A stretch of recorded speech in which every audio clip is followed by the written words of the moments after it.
दोस्तों, भारतीय सेना अपने एडवांस लाइट हेलीकॉप्टर ALH में लगाने के लिए 500 Helina anti tank guided missile खरीदने जा रही है।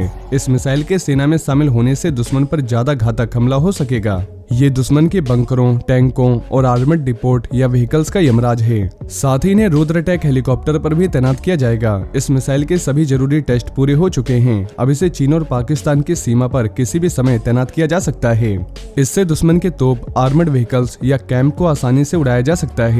वहीं ये मिसाइल दागों और भूल जाओ तकनीक पर काम करती है, यानी एक बार जो इसने दुश्मन के टारगेट को लॉक कर दिया तो उसकी तबाही पक्की है। दोस्तों, इस मिसाइल को भारतीय सेना और वायुसेना के हेलीकॉप्टरों पर तैनात करने की तैयारी चल रही है। वैसे हेलिना मिसाइल 828 किलोमीटर प्रति घंटे की स्पीड से हमला करती है, यानी दुश्मन के टैंक को बचने तक का मौका नहीं मिलता, और इसकी रेंज 500 मीटर से लेकर 20 किलोमीटर तक है।